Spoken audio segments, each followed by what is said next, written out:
हमेशा ओपन रहने वाले ड्रैगन कंट्री ने अचानक अपने बॉर्डर्स बंद करने का ऐलान कर दिया। उन्होंने सारे चलते हुए कंस्ट्रक्शन रोक दिए और देश की पूरी ताकत 34 स्टील सिटीज बनाने में लगा दी।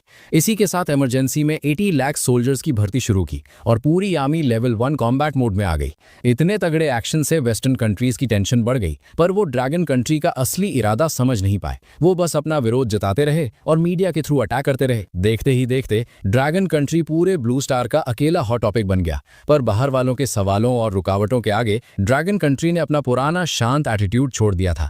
उन्होंने डायरेक्ट स्ट्रिक्ट एक्शन लिया और सारी रुकावटें रास्ते से हटा दी, क्योंकि ड्रैगन कंट्री को अचानक पता चला था कि एक हफ्ते बाद मिथोलॉजिकल एरा आने वाला है। उस टाइम अनगिनत गॉड्स और डीमंस ब्लू स्टार पर आक्रमण करेंगे। और ये होश उड़ा देने वाली खबर मेरे फोन के कचरा मैसेज से आई थी। मैसेज पर साफ लिखा था, टेल नंबर 8848 यूजर, कांग्रेचुलेशंस, आपको मिथोलॉजिकल एरा आने से पहले का इकलौता क्लोज्ड बीटा टेस्टिंग क्वालिफिकेशन मिल गया है। पहला रिचार्ज 648 का करें और लेजेंडरी प्रोफेशन पाएं। ये फालतू मैसेज देखकर मैं इसे बिना सोचे डिलीट करने ही वाला था, पर अगले ही सेकंड फोन मेरे कंट्रोल से बाहर हो गया और उसने गेम डाउनलोड करके ओपन कर दिया। मैं अपनी उंगलियां दबा दबा कर थक गया, पर कोई फायदा नहीं हुआ। क्या फोन में वायरस आ गया है? जैसे ही मैं इसे स्विच ऑफ करके रीस्टार्ट करने वाला था, अचानक मेरे फोन से एकदम सॉलिड और दमदार म्यूजिक बजने लगा और अगले ही पल तरह तरह के अजीब और खतरनाक बीस्ट्स मेरे सामने स्क्रीन पर आने लगे। इसकी एकदम रियल और मस्त ग्राफिक्स देकर मैं वहीं का वहीं सुनना पड़ गया। मैं अभी सोच ही रहा था कि ये गेम तो वाव से भी बढ़िया है, तभी फोन पर एक और नोटिस आया, रिस्पेक्टेड बीटा प्लेयर, कांग्रेचुलेशंस, आपने बीटा क्वालिफिकेशन एक्टिवेट कर लिया है। ये गेम मिथोलॉजिकल एरा के हेवनली टाओ कॉन्शियसनेस ने खुद बनाया है।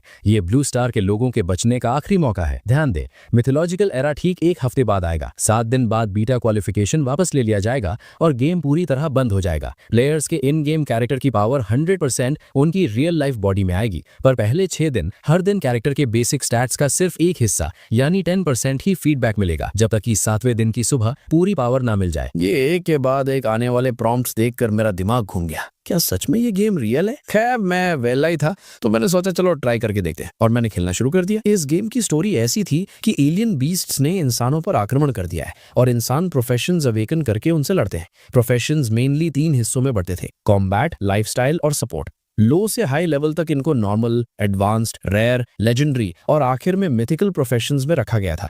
इसके अलावा कुछ एकदम इकलौती औकात वाले हिडन प्रोफेशंस भी थे। जब मैं गेम की डिटेल्स पढ़कर वापस स्क्रीन पर आया तो मैंने देखा कि गेम कैरेक्टर तो अपने आप बन चुका था और वो बिल्कुल मेरे असली चेहरे और नाम पर बेस्ड था। ये देखकर मुझे गेम के सच होने पर और ज्यादा भरोसा होने लगा। मैंने टाइम देखा, अभी शाम के 7 बज रहे थे। ये सच है या झूठ कुछ घंटों में क्लियर हो जाएगा। तो मैं गेम की इंस्ट्रक्शंस फॉलो करके प्रोफेशन ड्रॉ पूल पर चला गया ताकि अपना प्रोफेशन निकाल सकूं। ये फायदा सिर्फ बीटा प्लेयर्स के पास था। असल दुनिया के लोग तो सिर्फ अवेकनिंग के टाइम ही अपनी किस्मत आजमा सके थे, और एक बार प्रोफेशन चुन लिया तो वो सारी उम्र तुम्हारे साथ रहेगा। रूल्स पढ़कर मैं थोड़ा सीरियस हो गया। प्रोफेशन ड्रॉ पूल पहली बार फ्री था, उसके बाद ड्रॉ करने के लिए गेम कॉइन्स या गिफ्ट पैक्स खरीदने पड़ेंगे। मैंने तुरंत फ्री ड्रॉ पर क्लिक किया। वैसे भी जब तक मैं बाइंड नहीं करता मैं ड्रॉ करता रह सकता था। इस चीज ने मुझे इन्फिनिट चॉइसेस दे दी थी। कांग्रेचुलेशंस प्लेयर, आपने नॉर्मल प्रोफेशन फार्मर ड्रॉ किया है। ये एक लाइफस्टाइल प्रोफेशन है। एक्टिवेट करने के बाद खेती बाड़ी में आपके पास सुपर टैलेंट होगा। ये देखकर मैं हल्के से हंसने लगा। सही बात है, मुफ्त की चीजें कभी अच्छी नहीं होती। चलो कोई नहीं, थोड़े पैसे लगाते हैं। मैंने तुरंत रिचार्ज मॉल चेक किया। प्रोफेशन ड्रॉ गिफ्ट पैक्स के 10 से ज्यादा टीयर्स थे, 68, 98, 128, 328, 648। मैंने हिसाब लगाया, इन सब पैक्स को मिलाकर मुझे करीब 500 ड्रॉज मिलेंगे, और हाई लेवल पैक्स में लेवल अप एक्सपीरियंस पिल्स भी थी। पैसे कम उड़ाए जाने वाले रूल को ध्यान में रखते हुए मैंने पहले 68 वाले 8 पैक्स खरीदे। इससे मुझे पूरे 70 ड्रॉज मिल गए।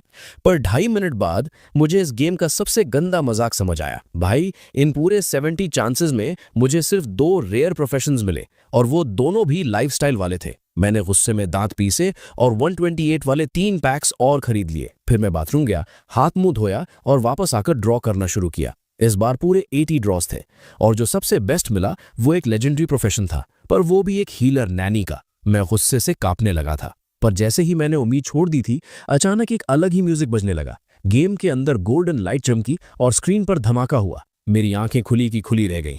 कंग्रेचुलेशंस प्लेयर, आपने mythical profession heroic spirit Sumner draw किया है। ये एक कॉम्बैट प्रोफेशन है। आप मरे हुए हीरोइक स्पिरिट्स को अपने साथ लड़ने के लिए बुला सकते हैं। हर 10 लेवल्स पर एक हीरोइक स्पिरिट समन कर सकते हैं। इसका डिस्क्रिप्शन पढ़कर मेरा चेहरा देर तक अजीब बनता रहा। मैंने दांत पीसे और दोबारा ड्रॉ पर क्लिक किया। हालांकि मिथिकल प्रोफेशन सबसे हाईएस्ट लेवल का था, पर आम लोग भी इसे अवेकन कर सकते थे। मैं ब्लू स्टार का अकेला बंदा था जिसके पास ये गेम था। अगर मैं सिर्फ एक मिथिकल प्रोफेशन बाइंड करूंगा तो थोड़ी बेइज्जती नहीं लगेगी? कम से कम एक इकलौता हिडन प्रोफेशन तो होना ही चाहिए ना। बस पैसे ही तो लगने हैं, अपने पास हैं। ये सोचकर मैंने आखिरी फैसला लिया और बचे हुए सारे गिफ्ट पैक्स खरीद लिए। उसके बाद मैं पागलों की तरह लगातार ड्रॉ करने लगा। लगता है ऊपर वाले ने मेरी मेहनत देख ली थी। अचानक मेरे सामने रंग बिरंगी तलवारों की परछाइयां आसमान से गिरती हुई दिखीं। कंग्रेचुलेशंस प्लेयर, आपने hidden profession chaos sword master draw किया है। ये एक कॉम्बैट प्रोफेशन है। बाइंड करने के बाद आपको केओस स्वॉर्ड बॉडी मिल जाएगी। एलियन बीस्ट्स को मारने पर डबल एक्सपीरियंस मिलेगा। सारे स्वॉर्ड पाथ स्किल्स अवेकन हो जाएंगे और स्वॉर्ड स्किल्स का इफेक्ट 100% बढ़ जाएगा। ये डिटेल्स पढ़कर मेरी सारी टेंशन गायब हो गई। आखिरकार मैंने ये ड्रॉ कर ही लिया। मुझे नहीं पता इससे तगड़ा कोई और हिडन प्रोफेशन है या नहीं, पर अब मेरी जेब पूरी तरह खाली हो चुकी थी और सिर्फ 10 ड्रॉज बचे थे। मुझ जैसे अनलकी इंसान को इससे अच्छा कुछ नहीं मिलने वाला था, तो मैंने सीधा बाइंड कर क्लिक कर दिया।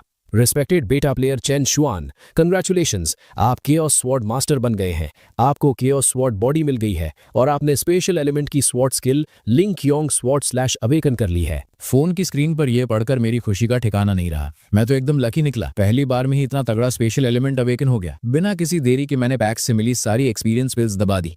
मेरा लेवल 1 का कैरेक्टर सीधा लेवल 40 पर पहुंच गया। कुछ ही देर बाद प्रोफेशन पैनल ओपन हुआ। नाम Chen Yuan, profession chaos sword master, level 40, power 1276, physique 1767, spirit 2852, equipment none, profession skills special type Link Yong sword slash, ice type frozen miles, thunder type sword god thunder, dark type dark domain destruction, profession talent level 50 के बाद खुलेगा। ये सब देकर मैंने satisfaction से अपना सिर हिलाया। आम इंसान की पावर, फिजिक और स्पिरिट ज्यादा से ज्यादा 10 पॉइंट तक ही होती है, पर तभी मेरे पेट में चूहे कूदने लगे। टाइम देखा तो रात के करीब 8 बज रहे थे। मैंने अपने कैरेक्टर को ऑटो गेम पर डाला ताकि वो डंजन क्लियर करके एक्सपीरियंस ले सके और मैं खुद कुछ खाने चला गया। इस वक्त मेरे अंदर एक बेचैनी आग लगा रही थी, क्योंकि पिछले 1 घंटे में मैंने करीब 9,000 रुपए गेम में उड़ा दिए थे। महीने के 4,000 कमाने वाले आम आदमी के लिए ये लिमिट से बाहर था, इसलिए मेरी और पैसे डालने की हिम्मत नहीं हुई। अगर ये गेम फेक निकला तो मुझे सड़क पर आना पड़ेगा। पता नहीं रात 12 बजे ये गेम वाली पावर सच में मेरी बॉडी में आएगी भी या नहीं। टेंशन लेने का कोई फायदा नहीं था। गेम अपना लेवल बढ़ा रहा था और मेरे पास करने को कुछ नहीं था, तो मैंने फिर से फोन उठाया और गेम की डिटेल्स ध्यान से पढ़ने लगा। मिथोलॉजिकल एरा का पूरा प्रोफेशन लेवल सिस्टम कुछ इस तरह था। Basic 100 level, king realm, true king, legendary, Holi venerable और मिथिकल मोनार्क। मिथिकल मोनार्क के ऊपर एक स्टारी स्काई एम्परर का लेवल भी था, पर वो ग्रे कलर में था, जिसका मतलब था कि मैं उसे अभी देख नहीं सकता। इसके अलावा गेम के अंदर इतने सारे गिफ्ट पैक्स थे कि गिनना मुश्किल था। कुछ पैक्स की प्राइस तो मेरे होश उड़ा देने वाली थी, जैसे एक लग्जरी वीआईपी पैक था जिसमें बस एक ही चीज थी, एक ऐसी अवेकनिंग स्टोन जो रियल दुनिया में जल्दी लाई जा सकती थी, और उसकी कीमत पूरे 1 बिलियन 100 करोड़ थी। अगर मिथोलॉजिकल एरा का आना सच था तो ये कीमत ज्यादा नहीं थी, क्योंकि ऐसी चीज के लिए तो बड़े बड़े लोग लाइन लगाकर खड़े होते। इसके बाद मैंने लगभग हर एक गिफ्ट पैक को खोलकर ध्यान से देखा। कुछ चीजें देकर मेरा मन ललचा गया, पर उनकी कीमत देकर मुझे पीछे हटना पड़ा। मेरी जिंदगी भर की कमाई इन पैक्स का एक कोना भी नहीं थी। मॉल की बाकी चीजें देखने के बाद मैंने बीस्ट गाइड चेक की। ये गाइड शायद सारे टाइप्स के बीस्ट्स को कवर नहीं करती थी, पर इसमें बहुत सी इन्फॉर्मेशन भरी थी। कुछ बीस्ट्स का लेवल तो मिथिकल मोनार्क का था और उनकी पावर्स अजीबो गरीब थी। ऐसा लग रहा था जैसे मैं किसी मिथिकल चिड़ियाघर में आ गया हूँ। तभी धड़कते दिल के साथ आखिरकार रात के 12 बज गए। जैसे ही फोन का टाइम 00000 हुआ, फोन के अंदर से एक आवाज आई। Respected beta player Chen Shuan, congratulations, आपने पहले दिन ही अपना लेवल 45 कर लिया है। आपकी रियल बॉडी को 10% बेसिक स्टैट्स की पावर फीड की जाएगी। भाई, गेम कैरेक्टर की स्टैट्स हजारों में थी और उसका 10% भी कुछ 100 पॉइंट्स होता है। आम इंसान की 10 पॉइंट्स के लिमिट के आगे ये स्टैट्स मुझे ब्लू स्टार पर इनविंसिबल बना देंगी। अचानक मेरे पूरे कमरे में चमकती हुई रोशनी फैल गई। हवा में सुनहरे लाइट्स बने और फिर एक तूफान की तरह मेरी बॉडी के अंदर घुसने लगे। ये सुकून इतना ज्यादा था कि मैं लगभग चिल्ला पड़ा। मैं ठीक से महसूस कर सकता था कि मेरे बॉडी के सेल्स फुल पावर से भर रहे हैं। एक जबरदस्त ताकत मेरे अंदर दौड़ने लगी थी, यहाँ तक कि मेरी पीली स्किन भी एकदम साफ और मुलायम हो गई थी। इस वक्त मैं साफ देख सकता था कि मैं बहुत स्ट्रांग हो गया हूँ, पर मैं एग्जैक्टली कितना स्ट्रांग हुआ हूँ इसका मुझे कोई आइडिया नहीं था। ये कंफर्म करने के लिए मैं उठा और किचन में गया। मैंने एक फ्रूट नाइफ उठाया और अपने पैर पर जोर से मार दिया। बिना किसी डाउट के जो चीज टूट कर गिरी वो फ्रूट नाइफ था। भाई, सच में मेरी लॉटरी लग गई। ये तो बस पहले दिन की आई हुई पावर थी। जब सारी पावर मिल जाएगी तब मैं किस लेवल पर हूँगा। इसके बाद मेरे किचन के सारे बर्तन मेरी उस ताकत का शिकार बन गए। स्टील के पतीले को मैंने एक हाथ से दबाकर बॉल बना दिया, चाकू को अपनी 2 उंगलियों से ही तोड़ दिया, यहाँ तक कि वो बर्तन धोने वाला स्टील का जूना भी मुट्ठी भेजते ही एक तार बन गया। ढेर सारे टेस्ट करने के बाद मेरा उड़ता हुआ दिल आखिरकार शांत हुआ। अब ये पक्का था कि ये end of the world real है। भले ही मिथोलॉजिकल एरा का आना इंसानों के लिए गॉड बनने का एक मौका हो, पर शुरुआत में ये एक बहुत बड़ी आफत होगी। अचानक अटैक होने से न्यूक्लियर वेपन्स रखने वाले बड़े देश भी बहुत नुकसान झेलेंगे। न्यूक्लियर वेपन्स इन खतरनाक बीस्ट्स को मार पाएंगे या नहीं, ये तो बात की बात है, पर इसका इम्पैक्ट ब्लू स्टार कभी झेल नहीं पाएगा। अब जबकि मेरे पास ये पावर आ गई है, तो मैं अपने देश हुआ शिया को तबाह होते हुए चुपचाप कैसे देख सकता हूँ? और वैसे भी अगर मुझे देश का सपोर्ट मिल जाए तो इस एक हफ्ते में मेरा लेवल आसमान छू लेगा। मुझे नहीं लगता कि मैं सिर्फ ऑनलाइन लोन ले लेकर खुद को बढ़ा पाऊंगा। मैं एक्साइटमेंट के मारे पूरी रात सो नहीं पाया। अगली सुबह जल्दी मैं एक इंसान को ढूंढने निकल गया। वो मेरी पुरानी रियल एस्टेट कस्टमर थी और TN high city hall office की डायरेक्टर थी। सुना था कि इस औरत के पीछे अच्छा खासा बैकग्राउंड है, इसीलिए मैंने उसको कांटेक्ट करने का ठीक समझा। मेरे पास कोई रीबर्थ जैसी चीज तो थी नहीं और ना ही पिछली दुनिया की कहानी पता थी, तो मैंने सोचा इसके नेटवर्क के थ्रू बड़े लोगों से कांटेक्ट बनाऊं ताकि हम साथ मिलकर काम कर सके। पर जब मैंने कल का पूरा किस्सा लिन टोंग को बताया तो उसके चेहरे पर सिर्फ एक मजाकिया स्माइल थी। कमीने, तेरी हिम्मत कैसे हुई? एक सरकारी ऑफिसर के साथ मजाक कर रहा है? दिमाग खराब हो गया क्या तेरा? उसने तुरंत गार्ड्स को बुलाया ताकि मुझे बाहर फेंकवा सके। मुझे इस रिएक्शन से कोई हैरानी नहीं हुई, किसी को भी मेरी बात सुनकर यही लगा, डायरेक्टर लिन, मैं अपनी बात साबित कर सकता हूँ। ठीक है, मैं तुझे एक चांस देती हूँ साबित करने का। लिन टोंग ने अपने दोनों हाथ सीने पर बांधे और चेयर पर पीछे टिकर मुझे देखते हुए कहा। मैंने ऑफिस के चारों तरफ देखा, फिर साइड में रखी एक सॉलिड लकड़ी की टेबल के पास गया। मैंने लिन टोंग की आंखों में देखते हुए एकदम शांत आवाज में कहा, यह है वो पावर जो मुझे मिली है। मेरी बात पूरी भी नहीं हुई थी कि एक बड़ा धमाका हुआ। मैंने उसकी सॉलिड लकड़ी की टेबल पर बस एक थप्पड़ मारा और अगले ही पल वो पूरी टेबल चूरा चूरा होकर धूल बन गई। शायद मुझे लगा कि अपना लेवल साबित करने के लिए काफी नहीं है, तो मेरी नजर कोने में रखी सेफ पर गई। मैं आगे बढ़ा और एक सीधा पंच मारा जिससे उस लोहे के सेफ में एक बड़ा सा गड्ढा पड़ गया। अगर मुझे इस बिल्डिंग को गिराने का डर न होता तो मैं उस पूरी दीवार को ही उधेड़ देता। ये देखकर लिन टोंग की आंखें फटी की फटी रह गई और उसके चेहरे पर टेंशन के पसीने दिखने लगे। बड़े बैकग्राउंड से होने की वजह से उसको पता था कि आज की दुनिया में कुछ मार्शल आर्टिस्ट एग्जिस्ट करते हैं। उसने खुद उन लोगों को देखा था जो अकेले 10 आम लोगों को पीट कर रख देते थे, पर उनकी पावर मेरे इस लेवल के आगे कुछ नहीं थी। जब वो चुप रही तो मुझे लगा कि उसके दिमाग में अभी भी डाउट है। मैं तुरंत उसके पास गया और बोला, इस ऑफिस में मैं ठीक से पावर दिखा नहीं पाऊंगा। मेरे पास जो की और ताकत है वो इससे कहीं ज्यादा डेंजरस है। मेरी बात सुनकर लिन टोंग की सांसें तेज हो गईं। जो पावर मैंने अभी दिखाई थी वो लोगों को डराने के लिए काफी थी, पर वो सिर्फ मेरी पावर का छोटा हिस्सा था। अगर चेन शुआन के पास सच में इतनी पावर है तो इसका मतलब उसका मिथोलॉजिकल एरा के आक्रमण वाला सच भी रियल है। ये समझने के बाद लिन टोंग का चेहरा डर और सवालों से भर गया। अगर मैं तेरी बात मान भी लूं तो तेरा असली मकसद क्या है? मेरा प्लान है कि मैं देश के साथ मिलकर काम करूं। भले ही टाइम सिर्फ एक हफ्ता बचा है, पर पूरे देश की ताकत लगाकर एक हफ्ते में भी बहुत कुछ उखाड़ा जा सकता है। मेरी बात सुनकर लिन टोंग ने थोड़ा दिमाग लगाया और देर तक सोचने के बाद आखिरकार उसने अपनी डेस्क से फोन उठाया और कॉल लगा दी। भले ही उसको अपने दादाजी की असली आइडेंटिटी नहीं पता थी, पर ऐसी आफत के टाइम अपने उस रहस्यमयी दादाजी को ही कॉल मिलाना पड़ता। सारी बातें बताने के बाद लिन टोंग ने अपना फोन मेरी तरफ कर दिया। फोन से एक भारी आवाज वाले बुढ़े आदमी की आवाज आई, हेलो दोस्त चैन, तुमने जो भी कहा क्या वो 100% सच है? बिल्कुल ठीक बात। मेरी बॉडी की चेंजेस के अलावा मेरे पास और भी तरीके हैं साबित करने के, पर मुझे देश की सपोर्ट चाहिए। शाओटोंग के अलावा क्या तुमने किसी और को ये बात बताई है? नहीं, मैं सुबह जल्दी निकल गया था। लिन टोंग काली इंसान है जिससे मैंने बात की है। दोस्त बस थोड़ा टाइम रुको, मैं अभी किसी को तुम्हें लेने भेजता हूँ। कॉल कट हुई और दूसरी तरफ लिन शुआंग का चेहरा बहुत सीरियस हो गया। वो लगभग 70 साल का होने वाला था और उसने पहली बार ऐसी अजीब बात सुनी थी, पर क्योंकि ये देश का बड़ा मैटर था, अगर 1% भी सच्चाई है तो इसे इग्नोर नहीं किया जा सकता। अगर उसकी लापरवाही से देश तबाह हो गया तो वो पूरे देश का गुनहगार बन जाएगा। ये सोचते ही उसने अपने असिस्टेंट को जोर से आवाज लगाई, गाड़ी लगाओ, ऊपर के ऑफिसर से मीटिंग करनी है। दूसरी तरफ ऑफिस में बैठे हुए मैं थोड़ा बोर हो रहा था, तो मैंने अपना फोन निकाला और वापस गेम ओपन कर लिया। मेरा लेवल अभी तक 50 पर पहुंच चुका था। तभी एक और आवाज आई, कांग्रेचुलेशंस प्लेयर चेन शुआन, आपका प्रोफेशन लेवल 50 पहुंच गया है। अब आपके लिए टैलेंट एक्सट्रैक्शन पूल शुरू हो गया है। आप किंग रेलम से पहले रैंडमली टैलेंट्स ड्रॉ कर सकते हैं। आपका प्रोफेशन मैक्सिमम 5 टैलेंट्स बाइंड कर सकता है और एक बार बाइंड करने के बाद उसे हटाया नहीं जा सकता। इसके साथ ही प्रोफेशन स्किल्स ट्रेनिंग खुल गई है और वूटोंग फियर्स रेलम डंजन भी शुरू हो गया है। इस डंजन को क्लियर करने पर आपको स्क्रिल स्क्रॉल्स मिलेंगे। बेशक आप मॉल से भी स्क्रॉल्स खरीद सकते हैं। इंटरफेस में ये प्रॉम्प्ट देखकर मेरी आंखें चमकने लगी और मैंने तुरंत गेम मॉल ओपन किया और प्राइस देखते ही मेरा चेहरा उतर गया। भाई सबसे basic talent draw gift pack की कीमत 3 लाख कॉइन्स थी और एडवांस वाले तो सीधा 1 मिलियन तक थे। मेरा तो मन कर रहा था गेम वालों को गाली दे दूं। मैंने अपनी आधी जिंदगी मेहनत करके जो कमाया था उससे मैं एक थके हुए बेसिक टैलेंट पैक का हिस्सा भी नहीं खरीद पा रहा था। घर लेने की बात तो दूर की है, स्किल स्क्रोल्स का हाल तो और भी रुला देने वाला था। सबसे घटिया क्वालिटी का सफेद स्क्रोल 1 मिलियन का था। मैंने ऑनलाइन मॉल में उनको टच करने की हिम्मत भी नहीं की। मैं अभी अपनी इस गरीबी को रो ही रहा था कि दरवाजे पर आवाज हुई। उसके बाद करीब 10 फौजी ड्रेस में मिलिट्री वाले अंदर आए और मेरी तरफ बढ़ते हुए सलूट ठोक दिया। मिस्टर चैन, कृपया हमारे साथ चलिए, और डायरेक्टर लिन, आपको भी चलना पड़ेगा। तकलीफ के लिए माफी चाहते हैं। मैं उठकर उन्हें वापस सलूट किया और बिना किसी हेजिटेशन के बाहर चल दिया। जब हम कॉरिडोर में आए तो वहां 20 से ज्यादा आर्मी वाले फुल वेपन तैयारी में खड़े थे। मुझे लगा यही बहुत बड़ी सिक्योरिटी है, पर जब मैं नीचे उतरा तो मेरे होश उड़ गए। मुझे समझ आया कि देश ने इस मैटर को कितना सीरियसली लिया था।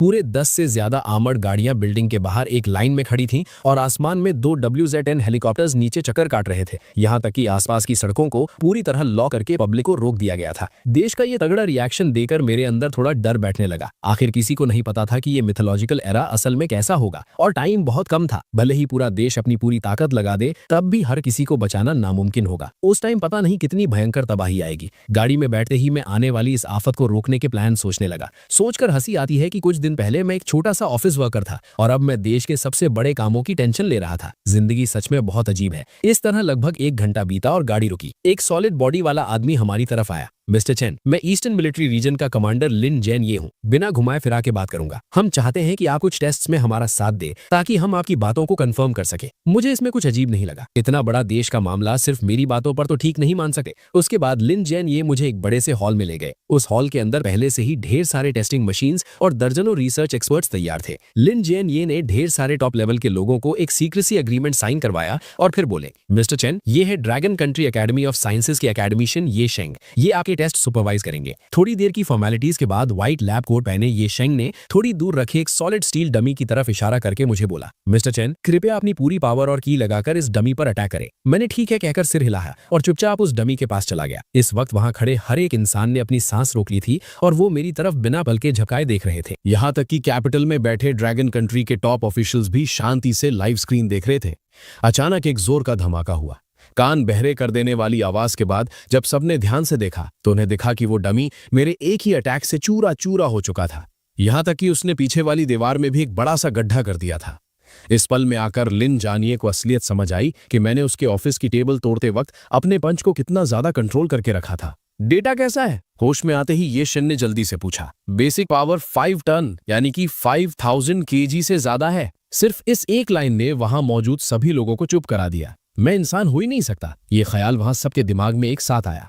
वहां जितने भी लोग थे वो सब बड़ी पोस्ट और स्टेटस वाले थे और उन सबको पता था कि एंशिएंट मार्शल आर्ट्स जैसी कोई चीज दुनिया में होती है। उनकी जानकारी के हिसाब से मैक्स की, भले ही कोई कितना भी टॉप लेवल का एंशिएंट मार्शल आर्टिस्ट क्यों ना हो, उसकी बेसिक पावर भी कभी 1 टन यानी कि 1000 kg से ज्यादा नहीं हो सकती थी। और ऐसे एंशिएंट मार्शल आर्टिस्ट्स गिनती के ही होते हैं। हर एक का पूरा रिकॉर्ड देश के पास होता है। ये टेस्टिंग पूरा 1 घंटा चली। उसके बाद मुझे लिन जियान ये एक ऑफिस में आराम करने के लिए ले गए। ऑफिस में सिर्फ मैं और लिन जियान ये थे। तुरंत उन्होंने एक एन्क्रिप्टेड लैपटॉप निकाला और मेरे सामने रख दिया। मिस्टर चैन, कमांडर्स आपसे बात करेंगे। ये सुनते ही मेरा चेहरा एकदम सीरियस हो गया। मैंने जल्दी से अपने कपड़े ठीक किए। स्क्रीन कनेक्ट हुई और उसमें मुझे वो सारे बूढ़े लोग दिखे जिन्हें मैं अक्सर टीवी पर देखता था। इन्हें सामने देखकर मैं अंदर ही अंदर फुल एक्साइट हो गया। मैंने तुरंत खड़े होकर उन्हें सल्यूट मारा। Commander sir. नंबर 1 कमांडर ने एकदम प्यार से स्माइल की। कॉमरेड चन श्वान, हेलो, टेंशन मत लो, फ्री होके बैठो। क्या तुम हमें पूरी सिचुएशन थोड़ा डिटेल में समझा सकते हो? मैं धीरे से बैठ गया और फिर मैंने शुरू से लेके एंड तक पूरी कहानी उन्हें सुना दी। कुछ देर बाद लैपटॉप से फिर से हैरानी भरी आवाजें आने लगी। यहाँ तक कि लिन जियानिए, जिसने अभी मेरी खतरनाक ताकत अपनी आंखों से देखी थी, उसकी भी आंखें फटी की फटी रह गई। तुम्हारा मतलब है कि जो पावर तुम्हें अभी मिली है वो तुम्हारी बेसिक स्टैट्स का सिर्फ एक हिस्सा यानी 10% है? एक आवाज आई। हाँ, मैंने जवाब दिया। इस एक हफ्ते के अंदर हर दिन मुझे मेरी टोटल स्टैट्स का एक हिस्सा मिलता रहेगा। ये सुनकर सारे कमांडर्स के चेहरे थोड़े सीरियस हो गए। नंबर 1 कमांडर ने फिर से पूछा, कॉमरेड चन श्वान,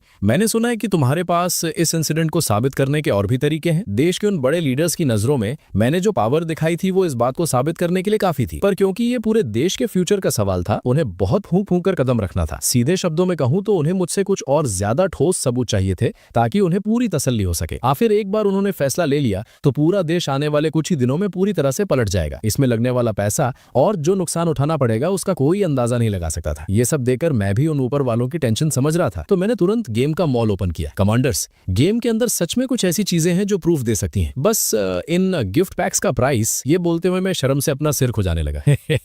मेरी ये हालत देखकर वो सारे कमांडर्स हंसने लगे। वहां का वो सीरियस और भारी माहौल अचानक से थोड़ा हल्का हो गया। जियान ये कॉमरेड चंद शुआन ने देश पर भरोसा किया है तो देश भी उसे मायूस नहीं करेगा। जाओ इसका इंतजाम करो। Yes commander. लिन जियान ये ने हल्के से सिर हिलाया और तुरंत अपना फोन उठाकर एक कॉल लगाया। लिन जियान ये ने मुझसे मेरा बैंक अकाउंट नंबर तक नहीं पूछा। मैं समझ गया था कि देश ने मेरी पूरी कुंडली पहले ही निकालकर छान मारी थी।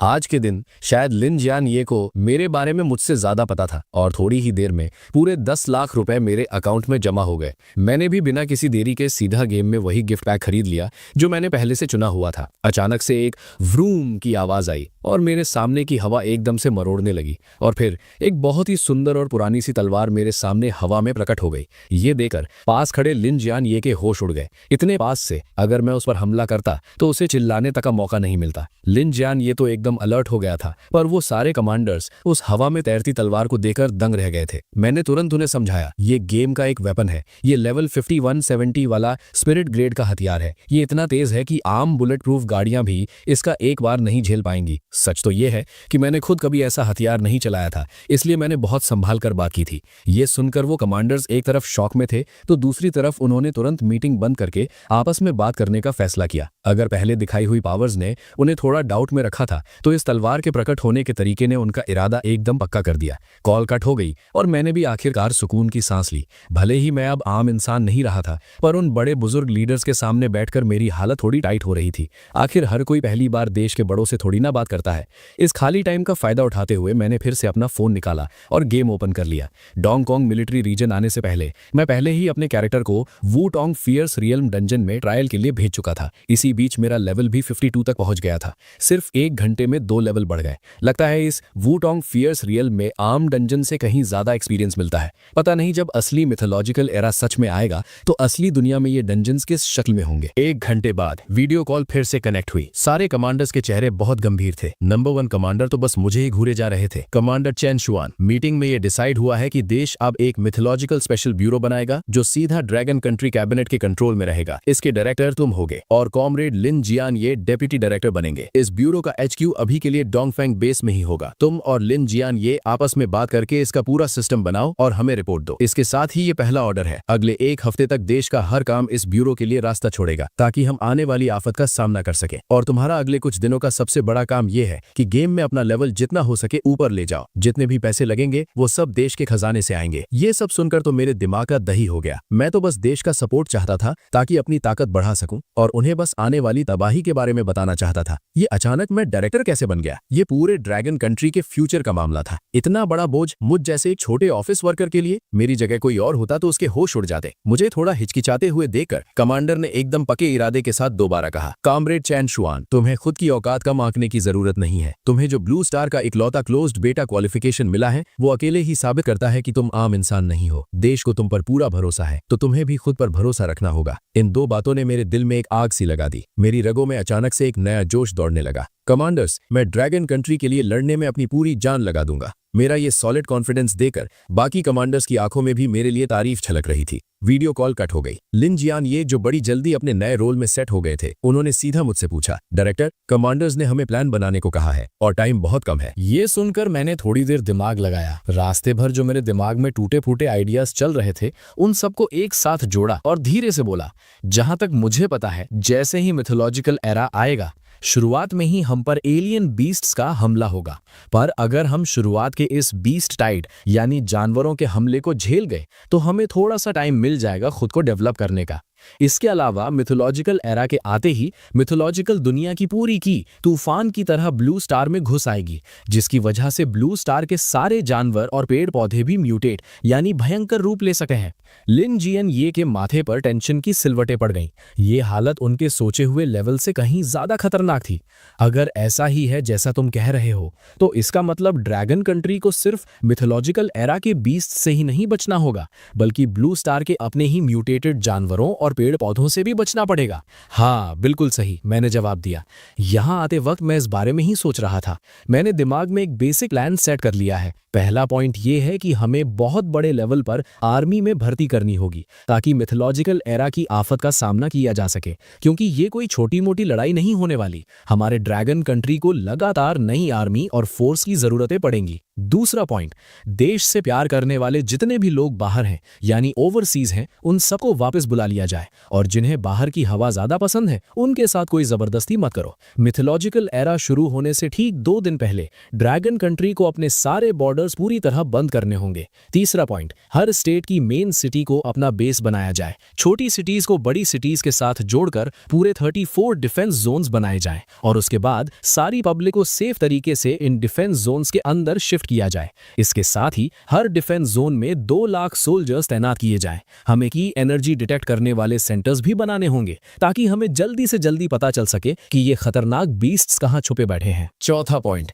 देश के सारे टॉप साइंटिस्ट्स को एक साथ बुलाया जाए और पूरी पावर लगाकर सबसे खतरनाक और जानलेवा वेपन्स बनाए जाएं।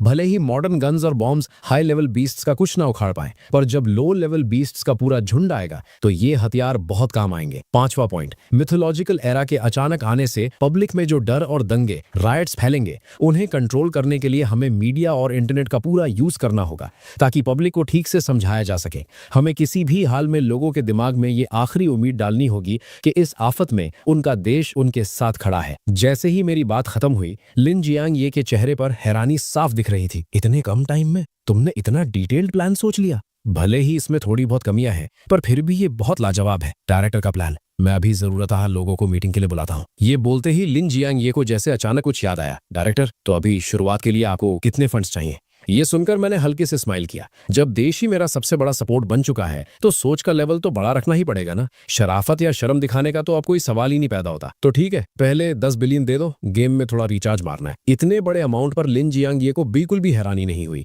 आखिर अब मैं पूरे ड्रैगन कंट्री का सबसे वीआईपी इंसान जो बन चुका था। उन्होंने तुरंत एक और कॉल लगाई। करीब 10 मिनट बाद जब मैंने अपने फोन का मैसेज देखा जिसमें 0 इतने थे कि स्क्रीन पर ठीक से फिट भी नहीं आ रहे थे, तो मेरा दिल औकात से बाहर जोरों से धड़कने लगा। सिर्फ 10 बिलियन ही तो है। साले पैरों, कांपना बंद कर सकते हो क्या? डायरेक्टर, मुझे तुरंत एक्सपर्ट्स की मीटिंग बुलानी होगी ताकि प्लान डिस्कस हो सके। क्या आप भी मेरे साथ चलना चाहेंगे? नहीं, अभी के लिए मेरा सामने ना आना ही ठीक रहेगा। इन सब कामों का पूरा चार्ज आप ही लीजिए। असली लोगों के साथ मीटिंग खेलने से अच्छा मुझे अभी गेम में अंधाधुंध पैसे उड़ाने का मजा ज्यादा पसंद आ रहा था। लिन जियानिये के वहां से निकलने के बाद मैंने फिर से अपना फोन निकाला और जैसे कोई शॉपिंग मॉल में पागलों की तरह खरीदारी करता है, मैं भी शुरू हो गया। उन गिफ्ट पैक्स की प्राइसेस को देखकर जो बस 1 घंटे पहले मेरी औकात से बिल्कुल बाहर थे, मैंने हल्के से हंसकर कहा, talent extraction gift pack buy, skill scroll gift pack buy. इस वक्त तरह तरह के टैलेंट्स किसी टॉप मॉडल की तरह मेरे सामने डिस्प्ले हो रहे थे, पर मैं बस एक नजर डालकर उन्हें हटा रहा था। लेजेंडरी क्वालिटी से नीचे के टैलेंट्स को तो मैं घास भी नहीं डाल रहा था। पूरे 100 ड्रॉज होने के बाद अचानक मेरी आंखें चमक उठी। मेरी नजर स्क्रीन पर आए उस मिथिकल क्वालिटी टैलेंट पर अटक गई, क्लियर स्वॉर्ड हार्ट। ये स्वॉर्ड पाथ का top level mythical quality talent था। ये मुझे किसी भी आने वाले खतरे का पहले से ही अंदाजा दे सकता था। हजारों तलवारें अपने ओरिजिन पर वापस आती हैं, ये तो जान बचाने के लिए एकदम मस्त चीज है। मैंने बिना किसी देरी के सीधा इसे बाइंड कर लिया। अगले आधे घंटे तक मैंने पागलों की तरह अंधाधुंध पैसे उड़ाए और आखिरकार मैंने अपने 5 टॉप लेवल मिथिकल टैलेंट्स चुन लिए थे। एक तो था कियोस स्वॉर्ड डोमेन। ये सारे स्वॉर्ड पार्ट्स को एक साथ मिला सकता था और इसमें मैं खुद से भी नई स्किल्स समझ सकता था। अगला था earth dragon overlord body. Alien beasts का खून और की निगलकर ये मेरी फिजिकल बॉडी को और सॉलिड बना सकता था। जब ये परफेक्ट लेवल पर पहुंच जाएगा तो मेरी फिजिकल बॉडी ही सेंट लेवल की हो जाएगी। उसके बाद आया ओथ फर्नेस। ये एलियन बीस्ट्स को पिघलाकर उन्हें लाइफ क्रिस्टल्स में कन्वर्ट कर सकता था। ये लाइफ क्रिस्टल्स मेरी या किसी और की पावर बढ़ाने के काम आ सकते थे। और आखिरी था ज़ोडिएक निर्वाणा। ये एक टॉप लेवल पैसिव टैलेंट था। जब भी बाइंड करने वाले यानी मुझ पर मौत का खतरा आएगा तो ये निर्वाणा ट्रिगर कर देगा और मुझे एक नई जिंदगी दे देगा। इन 5 बड़े टैलेंट्स के साथ मैं लगभग हर फील्ड में एक इनविंसिबल वॉरियर बन चुका था। अटैक के लिए मेरे पास केओस स्वॉर्ड बॉडी थी और डिफेंस के लिए अर्थ ड्रैगन ओवरलॉर्ड बॉडी। खतरे के वक्त मेरे पास ज़ोडिएक निर्वाणा कमाना था और सबसे बड़ी बात, मेरे पीछे पूरा देश मेरा सपोर्ट सिस्टम बन के खड़ा था। अब इससे फाड़ और क्या हो सकता था। बस एक ही प्रॉब्लम थी, ये 5 टैलेंट्स अभी अपने बेसिक लेवल पर थे। इन्हें अपग्रेड करने के लिए मुझे खुद ही इनकी प्रैक्टिस करनी होगी और इन्हें ठीक से समझना होगा। मैं इनको किसी गेम के गिफ्ट पैक से अपग्रेड नहीं कर सकता था। उसके बाद मैंने सारे प्रोफेशन स्किल्स स्क्रॉल वाले गिफ्ट पैक्स खरीद मारे।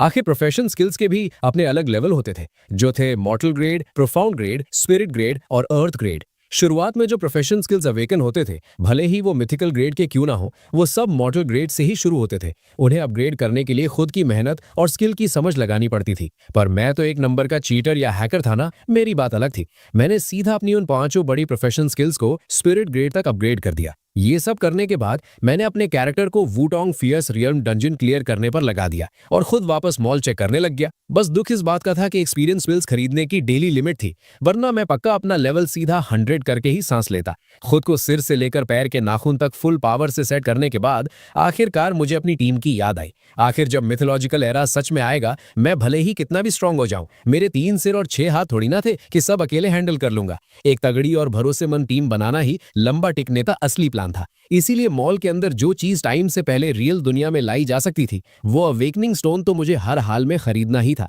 मैंने डिटेल में चेक किया, ये गिफ्ट पैक एक दिन में सिर्फ 3 ही आते थे। हर एक पैक में एक अवेकनिंग स्टोन होता था और एक अवेकनिंग स्टोन से पूरे 100 लोग अपना प्रोफेशन अवेकन कर सकते थे। पर अगर उन्होंने सिर्फ प्रोफेशन अवेकन किया तो उससे उतनी ज्यादा मदद नहीं मिलने वाली थी। आखिर एक लेवल 1 का प्रोफेशन मास्टर आम इंसान से बस थोड़ा सा ही ज्यादा ताकतवर होता है, पर एलियन बीस्ट्स के आगे वो अभी भी किसी कीड़े मकोड़े की तरह ही थे। और जब मैं गेम मॉल चेक कर रहा था तो दूसरी तरफ पूरा डोंगफेंग बेस भी फुल एक्शन में आ चुका था। लिन जियन ये ने बहुत ही कम टाइम में ढेर सारे रिसर्च एक्सपर्ट्स को इकट्ठा कर लिया था। मेरे बनाए हुए प्लान पर उन्होंने डिस्कशन किया, उसमें जरूरी बातें ऐड की और उसे परफेक्ट बनाया और फिर उसे ऑफिस में मुझे चेक करने के लिए लाकर दे दिया। उसके बाद उसे सीधा कैबिनेट के पास भेज दिया गया। इस वक्त लिन जियन ये लाल फाइल्स का एक बंडल पकड़े हुए मुझे देते हैं। डायरेक्टर, कैबिनेट ने प्लान पास कर दिया है। मैंने हल्के से सिर हिलाया और कहा, क्योंकि टाइम बहुत कम है तो सबसे पहले ये डिफेंस जोन वाला प्लान एग्जीक्यूट किया जाएगा। तुरंत हर फील्ड और इंडस्ट्री के रिप्रेजेंटेटिव्स की एक बड़ी मीटिंग बुलाओ, खास करके कंस्ट्रक्शन इंडस्ट्री वालों की। और हाँ, उन्हें अभी असली सच बताने की जरूरत नहीं है, वरना बिना मतलब का डर और पैनिक फैल जाएगा। उन्हें सीधा सेंट्रल गवर्नमेंट का डायरेक्ट ऑर्डर सुना दो। इसके साथ ही तुरंत आर्मी में भर्ती शुरू करो, बाहर रहने वाले सिटीजन्स को वापस बुलाओ, खतरनाक वेपन्स बनाना शुरू करो और इंटरनेट पर पहले से ही माहौल सेट करना शुरू कर दो। ये सारे काम एक साथ चलने चाहिए क्योंकि टाइम किसी का इंतजार नहीं करता। इसके तुरंत बाद कैपिटल के असेंबली हॉल के सामने इमरजेंसी नोटिस मिलते ही हर इंडस्ट्री के रिप्रेजेंटेटिव्स अपना सारा काम धाम छोड़कर वहां पहुंच गए थे। यहां तक कि जो रिप्रेजेंटेटिव्स दूर के एरियाज में थे, उन्हें तो आर्मी ने सीधा मिलिट्री प्लेन्स भेजकर वहां लाया था। वो सब के सब पसीने से लथपथ थे और उनकी सांसें बुरी तरह फूली हुई थी। किसी का आपस में बात करने तक का मूड नहीं था। असेंबली हॉल के अंदर उस बड़े से प्लेटफॉर्म पर जो सीना तान कर खड़ा था, वो मेजर जनरल लिन जियन ये थे। नीचे बैठे सारे लोग ये नजारा देखकर एकदम कंफ्यूज थे। आर्मी का बंदा इस तरह की पॉलिटिकल मीटिंग कैसे होस्ट कर सकता है? पर लिन जियाने के पास बैठकर एक्सप्लेन करने का टाइम नहीं था। उन्होंने सीधा अपने सामने रखी नंबर 1 लाल फाइल खोली और भारी आवाज में बोले, अभी कैबिनेट का इमरजेंसी ऑर्डर सुनाया जा रहा है। ये बात सुनते ही सारे बड़े रिप्रेजेंटेटिव्स सीधे होकर बैठ गए और अपने कान खड़े करके सुनने लगे। ऑर्डर कुछ इस तरह है, इसी वक्त से देश की चल रही सारी पॉलिसीज को रोक दिया जाए। हर स्टेट की मेन सिटी को बेस बनाकर छोटी सिटीज को बड़ी सिटीज के साथ जोड़ा जाए और 34 डिफेंस जोन्स बनाए जाए। सारी कंस्ट्रक्शन और माइनिंग कंपनीज को ऑर्डर दिया जाता है कि वो अपनी पूरी ताकत सिर्फ इस प्लान पर लगा दे। यहाँ तक आते आते पूरे हॉल में इतना सन्नाटा छा गया कि सुई गिरे तो उसकी भी आवाज सुनाई दे। सारे रिप्रेजेंटेटिव्स फटी आंखों से लिन जियाने को घूरने लगे। 200 करोड़ की आबादी वाले इतने बड़े देश को अचानक रोक देना और देश की पूरी ताकत सिर्फ एक काम पर लगा देना, ये तो ड्रैगन कंट्री की इकोनॉमी को पूरी तरह तबाह करने जैसा था। अगर उन्हें ये ना पता होता कि वो देश के सबसे बड़े असेंबली हॉल में बैठे हैं, तो उन्हें पक्का लगता कि किसी पागल से उनका पाला पड़ गया है। ये पूरी कैबिनेट का एक साथ पास किया हुआ ऑर्डर है। आप सबको अब बस इसे फॉलो करना है और देश का पूरी तरह साथ देना है। ये कहकर लिन जियानिया सीधा वहां से निकल गए और पीछे छोड़ गए उन रिप्रेजेंटेटिव्स को जो एक दूसरे की शक्ल देख रहे थे। जैसे ही असेंबली हॉल का बड़ा दरवाजा खुला, बाहर वेट कर रहे रिपोर्टर्स का सब्र टूट गया। बॉस वैंग, क्या बता सकते हैं कि मीटिंग में क्या हुआ? बॉस माँ, क्या ये इंटरनेट, ऑनलाइन शॉपिंग या कुरियर से रिलेटेड कुछ है? बहुत सारे रिपोर्टर्स के सवालों का किसी ने कोई जवाब नहीं दिया। अचानक भीड़ में से एक बंदे की चिल्लाने की आवाज आई, ओ भाई जल्दी वेबो चेक करो सब। ये सुनते ही सारे रिपोर्टर्स ने फटाफट अपने फोन निकाल लिए। उन्होंने देखा कि मिथिकल स्पेशल ब्यूरो नाम का एक ट्रेंडिंग टॉपिक तेजी से नंबर 1 पर आकर बैठ गया था। यहाँ तक कि टॉप 10 ट्रेंडिंग सर्चेस भी सिर्फ और सिर्फ मिथिकल स्पेशल ब्यूरो के बारे में ही थी। सबसे बड़ी हैरानी की बात तो ये थी कि इस नए बने हुए ब्यूरो के ऑफिशियल वेबो अकाउंट के नीचे एक ऐसी पोस्ट थी जिसने पूरे ड्रैगन कंट्री और ब्लू स्टार की नींव हिला दी थी। अभी इसी वक्त से बाकी सारी नेशनल पॉलिसीज रोकी जाती हैं। अपना पूरा फोकस डिफेंस जोन प्रोजेक्ट को लागू करने पर होगा। मिथिकल स्पेशल ब्यूरो अपने देश के सभी कंस्ट्रक्शन वर्कर्स से अपील करता है कि देश की आवाज सुने और डिफेंस जोन बनाने में मदद करें। अभी इसी वक्त से देश के 20 से 40 साल के सभी सिटीजन्स के लिए आर्मी रिक्रूटमेंट खुल चुकी है। टारगेट 80 लाख नई फोर्स बनाने का है। एक्स आर्मी वालों को पहली प्रेफरेंस मिलेगी। मिथिकल स्पेशल ब्यूरो जोशीले जवानों से आर्मी ज्वाइन करने की अपील करता है। मिथिकल स्पेशल ब्यूरो सभी बाहर रहने वाले देशभक्तों को तुरंत देश वापस आने का आदेश देता है। बहुत जल्द ड्रैगन कंट्री पूरी तरह सील हो जाएगा। अगर वापस नहीं आए तो अपनी जान के जिम्मेदार तुम खुद होगे। ये सारे फैसले ड्रैगन कंट्री के नंबर 1 कमांडर की कैबिनेट और मेरी यानी मिथिकल स्पेशल ब्यूरो के चीफ की अप्रूवल के बाद सबकी सहमति से पास हुए हैं। इन्हें तुरंत लागू किया जाए। ये पोस्ट आते ही बड़े बड़े मीडिया हाउसेज ने इसे दबा के शेयर किया। कुछ ही मिनटों में व्यूज 10 करोड़ क्रॉस कर गए और कमेंट्स 10 लाख से ज्यादा हो गए। ओ भाई, ये आखिर हो क्या रहा है? क्या वॉर शुरू होने वाली है? 20 साल का सिंगल लौंडा आर्मी ज्वाइन करने के लिए अप्लाई कर रहा है। 5 साल का पुराना फौजी वापस ड्यूटी पर आने की रिक्वेस्ट कर रहा है। कॉन्ट सीमेंट देश के आदेश का इंतजार कर रहा है। ल्यू गैंग ग्रुप देश के हर फैसले के साथ है। MCC ग्रुप जनता की सेवा के लिए तैयार है। एक ही पल में इन कमेंट्स ने पूरे देश वालों का दिल छू लिया और जो पीछे छुपे हुए दुश्मन थे उनकी तो पैंट गीली कर दी। सिर्फ वो एक जैसी यूनाइटेड आवाज सुनकर ही किसी के भी रगों में खून खौल उठे। भले ही उन्हें अभी तक इसके पीछे का असली रीजन नहीं पता था, भले ही इससे उनका ब्राइट फ्यूचर बर्बाद हो सकता था, यहाँ तक कि उनकी जान भी जा सकती थी, फिर भी एक सिंगल बंदे ने देश के फैसले पर सवाल नहीं उठाया। ये थी हमारी ह्यूएक्शिया की यूनिटी। ये थी ड्रैगन की असली पावर। देश के अंदर पब्लिक का जोश एकदम हाई था, पर दूसरी तरफ वो खुद को फ्री बोलने वाले कंट्रीज शॉक में सुन पड़े थे, क्योंकि अगर यही सब उनकी जमीन पर हो रहा होता तो यूनाइटेड सपोर्ट की तो दूर की बात है। लगता है अनगिनत लोग सड़कों पर उतर आते प्रोटेस्ट करने, यहाँ तक कि दंगे फसाद भी शुरू हो जाते। उसी वक्त ईगल कंट्री के व्हाइट हाउस के अंदर वो सुनहरे बालों वाला लौंडा डोनाल्ड गुस्से से फट रहा था। व्हाट द फक, ये ड्रैगन कंट्री आखिर करना क्या चाहता है? 80 लाख की नई आर्मी तो चलो ठीक है, पर उन्होंने अपने बॉर्डर सील करके सारा ट्रेड रोक दिया है। क्या वो लोग वर्ल्ड वॉर 3 शुरू करना चाहते हैं? पता लगाओ, अपनी सारी पावर लगा दो और मुझे पता करके दो। और जो देश हमारे ड्रैगन कंट्री के दोस्त थे उन्होंने भी लगातार नंबर 1 कमांडर को कॉल लगाया, पर उन्हें बस एक ही जवाब मिला, नो कमेंट्स। दोस्ती का फर्ज निभाते हुए नंबर 1 कमांडर ने उन्हें इशारा जरूर दिया, दुनिया एक ऐसी तबाही का सामना करने वाली है जो पहले कभी नहीं आई। मेरे दोस्तों, बेहतर होगा तुम लोग जल्दी से जल्दी अपनी तैयारी शुरू कर दो। ये वार्निंग जल्दी ही बाकी देशों तक भी पहुंच गई, पर उन कमीनों ने इसे हल्के में लिया। एक तो वो यकीन नहीं कर रहे थे, और दूसरा अगर उन्होंने यकीन कर भी लिया होता ना, तब भी उनकी औकात नहीं थी ये सब करने की। हर किसी देश के पास हमारे ड्रैगन कंट्री जैसा जिगरा और इन्फ्लुएंस थोड़ी होता है। डोनाल्ड तो अपने ट्विटर पर फॉलोअर्स बढ़ाने के लिए ट्वीट पेलने में लगा था। सब शांति रखो, ड्रैगन कंट्री को मेरे से ज्यादा बेहतर कोई नहीं समझता। वो पक्का कोई फेक माइंड गेम खेल रहे हैं ताकि ब्लू स्टार में भौकाल मचा सके। तुम लोग इनके जाल में मत फंसना। इंटरनेट पर तो आग लगी हुई थी, पर रियल लाइफ में सीन और भी ज्यादा फायर था। ड्रैगन कंट्री के सारे बड़े टीवी चैनल्स प्राइम टाइम पर लगातार मेरे मिथिकल स्पेशल ब्यूरो के आदेश चला रहे थे। जनता ने जैसे ही आदेश सुना तुरंत एक्शन मोड में आ गई। अनगिनत वर्कर्स अपना सामान बांधकर प्रोविंशियल कैपिटल्स की कंस्ट्रक्शन साइट्स पर निकल पड़े। सही उम्र वाले जवान और एक्स आर्मी वाले अपने परिवारों को अलविदा कहकर आर्मी ज्वाइन करने चल दिए। बाहर की कंट्रीज में जो हमारी एम्बेसीज थी उन्होंने रातों रात नोटिसेस निकाल दिए, हर जगह फैली हुई हमारी ड्रैगन कंट्री की जनता को वापस बुलाने के लिए। पर हमेशा कुछ नल्ली हड्डी वाले लोग होते ही हैं, वो अपने फॉरेन बापों के साथ मिलकर हमारा मजाक उड़ा रहे थे और पूरे कॉन्फिडेंस से भौंक रहे थे कि वो लोग कभी वापस नहीं आएंगे। डोंग फैंग बेस के एक मीटिंग रूम में लिन जियानिये ने टेबल पर हाथ मारते हुए पूछा, अभी इंटरनेट पर कैसा माहौल चल रहा है? इंटरनेट टीम के हेड ने सच सच बताया, देश के अंदर पब्लिक का जोश एकदम हाई है। जो थोड़ी बहुत नेगेटिव आवाजें उठ रही थी उन्हें हमने पहली फुर्सत में ही दबा दिया है। और रही बात बाहर की, तो ज्यादातर लोग हमें नीचा दिखाने में लगे हैं। यहाँ तक कि कुछ बड़े फाइनेंशियल मगरमच्छ इस मौके का फायदा उठाकर हमारी इकोनॉमी से पैसा छापने की प्लानिंग कर रहे हैं। इन सब में सबसे ज्यादा नेगेटिव कमेंट्स हमारे उन स्टूडेंट्स के हैं जो बाहर पढ़ रहे हैं और ट्विटर पर भौंक रहे हैं। इसका इम्पैक्ट बहुत गंदा पड़ रहा है। ये सुनकर मैं जो मेन सीट पर बैठा था, मेरा चेहरा एकदम शांत था। मैंने भारी आवाज में कहा, जिनके खून में ही गद्दारी भरी है उनकी टेंशन मत लो और ना ही उन्हें मनाने की जरूरत है। हमें सिर्फ उनका ध्यान रखना है जो अपने देश से सच्चा प्यार करते हैं। जो लोग दूसरों के तलवे चाट रहे हैं वो वापस आकर भी क्या ही उखाड़ लेंगे। उन्हें इन्फॉर्म कर दिया, यही हमारे देश की मेहरबानी समझ लो। अभी सबसे बड़ा मुद्दा उन 34 डिफेंस जोन्स का कंस्ट्रक्शन है। बताओ उसकी तैयारी का क्या सीन है? मेरा सवाल सुनकर कंस्ट्रक्शन टीम का हेड अपनी जगह से खड़ा हुआ और बोला, सारी बड़ी construction companies, private engineering teams, mining companies, cement और स्टील फैक्ट्रीज ने एकदम आगे बढ़कर हमारी आवाज का साथ दिया है। अभी रातों रात सारा मटेरियल तय की गई जगहों पर पहुंचाया जा रहा है। कल आंख खुलते ही काम शुरू हो जाएगा। ये सुनकर मैंने हल्के से सिर हिलाया। जो भी उनका हक बनता है उसमें एक पैसे की कमी नहीं होनी चाहिए। अगर जनता ने देश की आवाज सुनी है तो इसका मतलब उन्हें अपने देश पर भरोसा है। हम किसी भी हाल में उनका दिल नहीं तोड़ सकते। ये मीटिंग पूरे 2 घंटे तक चली। जब सारे मामले एकदम सेट हो गए तो मैं अपनी कुर्सी से उठा और वहां बैठे सब लोगों को घूरते हुए लाउड आवाज में बोला, साथियों, हम एक ऐसी तबाही का सामना कर रहे हैं जो हिस्ट्री में कभी नहीं आई। ये एक बहुत बड़ा खतरा तो है ही, पर इसके साथ साथ ये एक मौका भी है। मुझे पूरा यकीन है अगर हम सब और देश की पूरी जनता एक होकर लड़े तो ये तबाही हमारे ड्रैगन कंट्री के लिए आफत नहीं बल्कि एक नया रास्ता बनकर आएगी। मेरा इतना बोलना था कि मीटिंग रूम में बैठे नौजवानों के चेहरे जोश से लाल हो गए और बूढ़ों को तो जैसे 10 साल पहले की जवानी वापस मिल गई थी। सबके अंदर एक अलग ही लेवल की पावर भर गई थी। हर एक बंदे का खून उबाल मार रहा था। मीटिंग खत्म करके जब मैं अपने कमरे में लौटा तो आधी रात होने वाली थी। मैं चुपचाप अपने बेड पर बैठ गया और अपने प्रोफेशन मास्टर की पावर फीडबैक का वेट करने लगा। एक और बार उस गजब के सुकून देने वाली पावर का झटका मेरी बॉडी में घुसा और फिर मैंने अपना सिस्टम पैनल खोलकर अपने स्टैट्स चेक किए। 2 दिन के पावर फीडबैक के बाद मेरे स्टैट्स अब एकदम भौकाल बन चुके थे। Power 442, physique 486, spirit 643। मेरी सबसे कमजोर स्टैट यानी पावर भी एक आम आदमी से 40 गुना ज्यादा थी।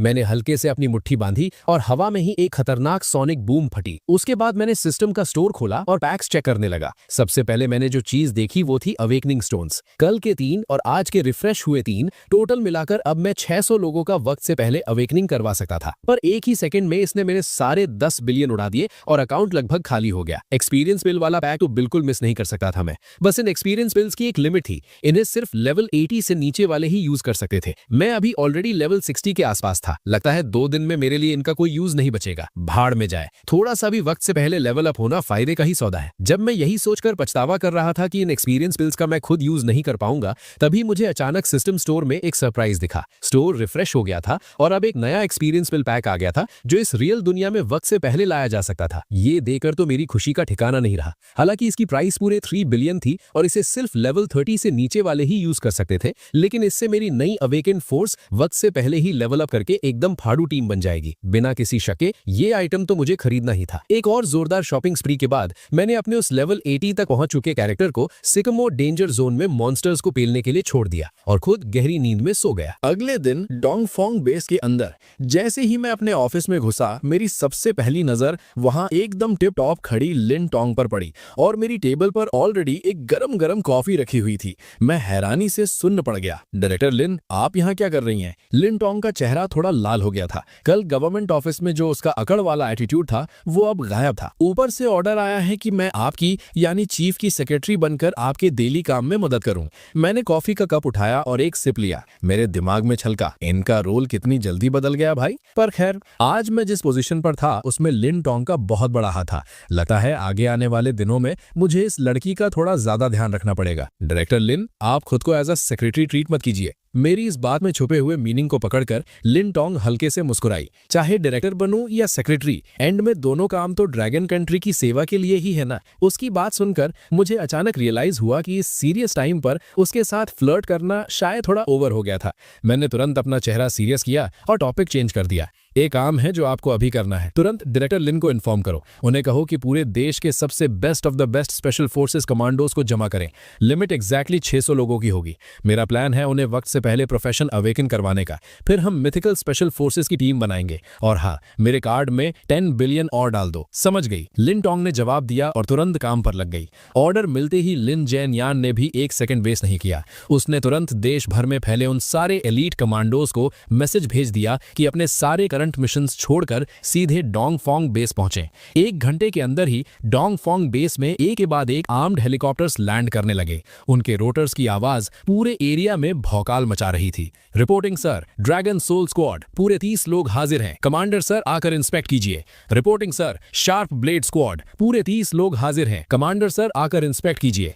भारी और तगड़ी आवाजें पूरे ट्रेनिंग ग्राउंड पर गूंज रही थी। अलग अलग यूनिफॉर्म्स में सारी टीम्स एकदम स्ट्रेट खड़ी थी। लिन जियान यान जियान ने खुशी से अपना सिर हिलाया। तुम लोग सोच रहे होगे कि तुम्हें अचानक यहाँ क्यों बुलाया गया है। मैं तुम्हें बताता हूँ। हमारा हुआक्सिया और इनफैक्ट पूरा ब्लू स्टार एक ऐसी तबाही का सामना करने वाला है जो पहले किसी ने नहीं देखी। हमारे आने वाले दुश्मन की औकात हमारी सोच से भी बड़ी है और तुम वो लोग हो जो चुने गए हो उस दुश्मन का सामना करने वाले सबसे पहले योद्धा बनने के लिए। मुझे बताओ, क्या तुम्हारे अंदर जिगरा है? Yes sir. उनकी खतरनाक दहाड़ से जैसे आसमान फट गया हो। बहुत बढ़िया, मुझे बस यही आग चाहिए थी तुमसे। मेरे पीछे आओ। अंडरग्राउंड बेस के अंदर मैं और लिन टोंग वहां उनका इंतजार कर रहे थे। हमारे साथ कुछ एक्सपर्ट्स भी थे जो उनका ब्लड सैंपल लेने आए थे ताकि उस पर रिसर्च कर सके। उसके बाद एक के बाद एक सारी टीम्स परफेक्ट सिंक में हॉल के अंदर घुसी। उनके सामने जो नजारा था उसे देखकर उनके अंदर हैरानी थी, पर किसी एक बंदे की आंख इधर से उधर नहीं हिली जब तक कि लिन जियान यान चलकर मेरे पीछे आकर खड़ा नहीं हुआ। उन टॉप कमांडोज के चेहरे पर फाइनली थोड़ा शौक दिखाई दिया।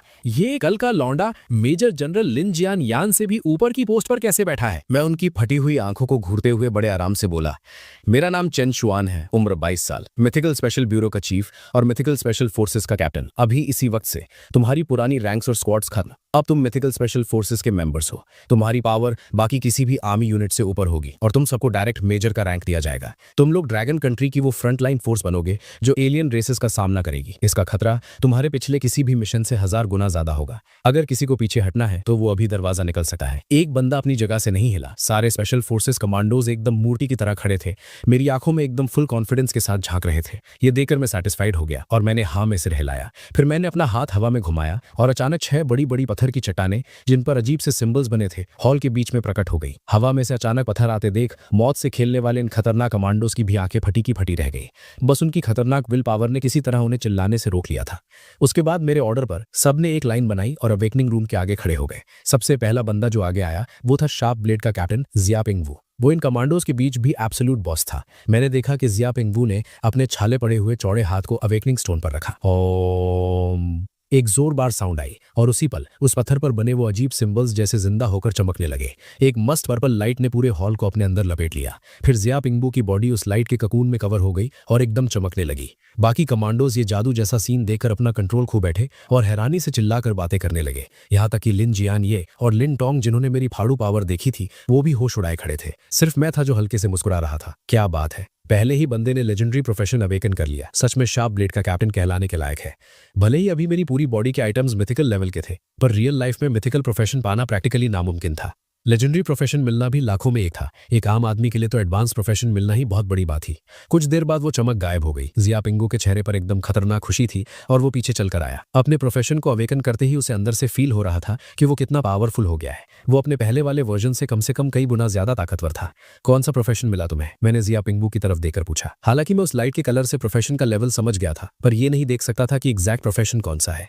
जिया पिंगवू ने जरा सा भी टाइम वेस्ट नहीं किया, एकदम स्ट्रेट खड़ा हुआ और सल्यूट मारते हुए बोला, रिपोर्टिंग सर, मैंने combat type legendary profession awaken किया है, होली कॉम्बैट वॉरियर। मैंने तारीफ करते हुए सिर हिलाया। बहुत सही, जाओ साइड में जाके एक्सपर्ट्स के साथ उनकी रिसर्च में मदद करो। फिर मैं बाकी कमांडोज की तरफ घुमा और जोर से चिल्लाया, नेक्स्ट। ये प्रोफेशन अवेकनिंग का सीन पूरे 2.5 घंटे चला। मेरे लिए सबसे मस्ट सरप्राइज ये था कि उन 600 स्पेशल फोर्सेज में से 20 लोगों को लेजेंडरी प्रोफेशन मिला। रेयर प्रोफेशन वाले लगभग 200 थे और बाकी सबको मिनिमम एडवांस्ड प्रोफेशन मिला था। ऊपर से उन सबको ऑलमोस्ट कॉम्बैट टाइप प्रोफेशन ही मिले थे। सिर्फ कुछ ही लोग ऐसे थे जिन्हें सपोर्ट टाइप मिला। लेकिन इन सब में जिसने मेरा सबसे ज्यादा फोकस खींचा वो था ड्रैगन सोल स्पेशल स्क्वाड का कैप्टन ये वेन ताओ। उसने एक लेजेंडरी हिडन प्रोफेशन अवेकन किया था, होली एरे मास्टर। ये कॉम्बैट टाइप प्रोफेशन था जिसमें एरे फॉर्मेशंस के लिए एक्सट्रीम लेवल का टैलेंट था। फॉर्मेशन सेट करने की उसकी स्पीड किसी भी नॉर्मल एरे मास्टर से कई गुना तेज थी और जो एरेज वो बनाता था उनकी डिस्ट्रक्टिव पावर अलग ही लेवल पर थी। अभी के टाइम में हमारे ड्रैगन कंट्री के लिए इस प्रोफेशन की इंपॉर्टेंस मेरी पावर के बाद सेकंड नंबर पर थी, क्योंकि आखिर में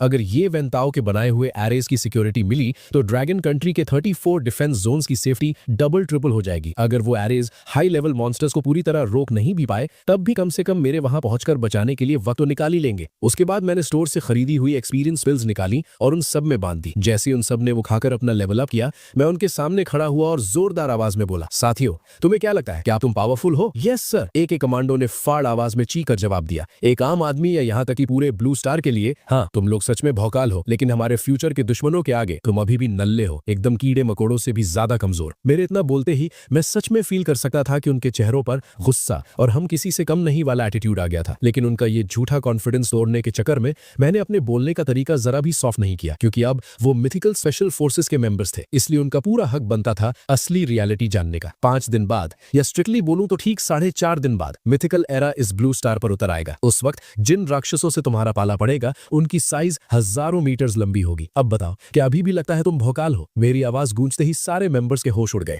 उनके चेहरों पर सख्त डर साफ दिख रहा था। भले ही उन्होंने मौत का खेल खेला हुआ था, पर आज जब उन्होंने इस रुला देने वाली सच्चाई को सुना तो उन सब की पैंट गीली हो गई। मेरी उम्मीद है कि तुम लोग अपने अंदर के इस घमंड और जल्दबाजी को दबा दोगे और खुद की ट्रेनिंग को आग लगा दोगे। ये अचानक मिली पावर से चौड़े मत घूमना। तुम सब हमारे ड्रैगन कंट्री की आखिरी उम्मीद हो। तुम ही इस जनता की बुनियाद हो। फिर मैंने जो मॉन्स्टर एनसाइक्लोपीडिया तैयार करके रखी थी वो उनके हाथों में पकड़ा दी। अब आगे का सुनो। मुझे घंटा फर्क नहीं पड़ता कि तुम इसे रटा मारते हो या किसी और तरीके से याद करते हो, पर इस बुक की हर इंफॉर्मेशन तुम्हारे दिमाग में प्रिंट हो जानी चाहिए। सोचो, अगर तुम्हारे सामने इनमें से कोई मॉन्स्टर आ गया तो तुम उसे टपकाने के लिए क्या करोगे? अपनी बात खत्म करके मैंने वहां और टाइम वेस्ट नहीं किया। मैंने ये वेंताओ को इशारा किया और लिन टोंग को लेकर वापस अपने ऑफिस निकल लिया, क्योंकि अब मेरे पास एक ऐसी चीज थी जो इस सबसे भी कई। मैंने पूछा, ये वेंताओ, तुमने कौन सा स्किल अवेकन किया है? ये वेंताओ ने कड़ी आवाज में जवाब दिया, रिपोर्टिंग चीफ, मैंने legendary skill Bafang sword array awaken किया है। ये सुनते ही मेरी आंखों में एक सुनहरी चमक आ गई। बाफांग स्वॉर्ड एरे, इस स्वॉर्ड फॉर्मेशन की पावर एकदम भौकाल होती है। हमारे डिफेंस जोन्स की सिक्योरिटी के लिए इससे बढ़िया कुछ और हो ही नहीं सकता था।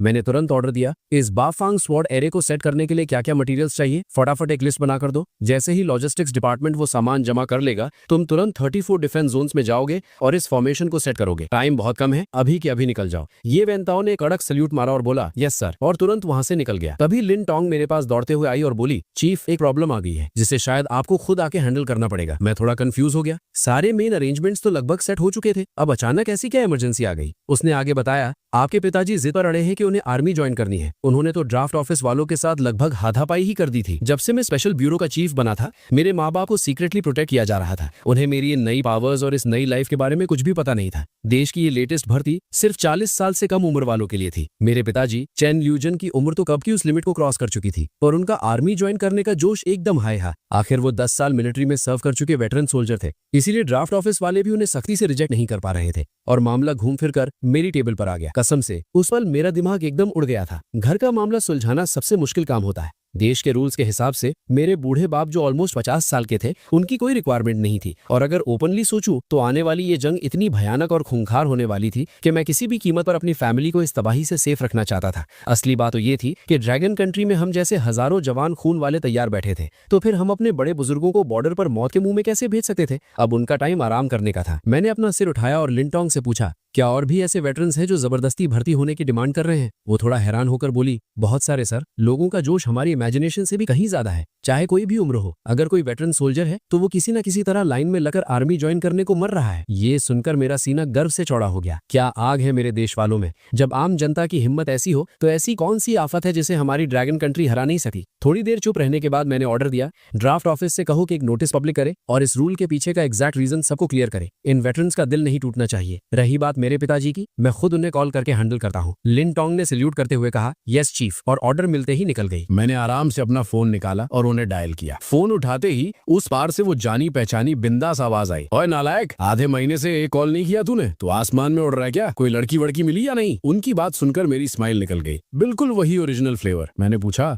मैंने सुना फिर से आर्मी ज्वाइन करने जा रहे हो? वो गर्व से बोले, तो और क्या, देश को अभी हमारी जरूरत है। मैं 10 साल का वेटरन हूँ, इस वक्त पीछे हटने का तो सवाल ही नहीं बनता। मैंने उन्हें समझाते हुए बताया, पर आप इस बार लेट हो गए बॉस। आपके इस बेटे ने आपसे पहले ही मिलिट्री ज्वाइन कर ली है। अगर हम बाप बेटे दोनों फ्रंट लाइन पे चले गए तो माँ को अकेला कौन देखेगा? इस बार आप चुपचाप घर पर आराम से बैठो। आपके हिस्से की लड़ाई इस बार आपका बेटा लड़ेगा। मुझे अपने बाप की वो जिद्दी खच्चर वाली आदत अच्छे से पता थी। नॉर्मल तरीके से वो मानने वाले थे ही नहीं। चेन ल्यूजन गुस्से से चिल्लाए, तू बेवकूफ है क्या, पागलपंती बनकर, और अभी के अभी घर वापस आ। हमारी चेन फैमिली का एक ही इकलौता बेटा है तू। मुझे अपना पोता देखना है भी। मैंने बिल्कुल शांत आवाज में कहा, अब कुछ नहीं हो सकता पिताजी, आप खुद एक वेटरन हो, आपको अच्छे से पता है कि आर्मी भगोड़ों का क्या हाल करती है। मेरी इस एक ठंडी लाइन ने चेन ल्यूजन को एकदम चुप करवा दिया। फोन पर सन्नाटा छा गया। काफी देर बाद उन्होंने धीमी आवाज में बोला, बेटा अपना ख्याल रखना, ट्रेनिंग अच्छे से करना, ग्राउंड में ज्यादा पसीना बहाओगे तो असली बैटल में कम खून बहेगा। तेरी माँ और मैं तेरे जीत कर घर लौटने का इंतजार करेंगे। उनकी इस भाषणबाजी से मेरा दिल भर आया। आज ड्रैगन कंट्री में न जाने कितने माँ बाप अपने बच्चों को ठीक ऐसी ही नसीहतें दे रहे होंगे। शांति के दिनों में मिलिट्री ज्वाइन करना अलग बात थी, पर देश के इस लेवल के एक्शन को देखकर सबको पता लग गया था कि कोई भयानक महायुद्ध शुरू होने वाला है। और कौन सा माँ बाप अपने जिगर के टुकड़े को ऐसी जगह भेजना चाहेगा। मेरा दिल अंदर से दुखा। इस वक्त मैं पूरी ड्रैगन कंट्री का सबसे ताकतवर प्लेयर था।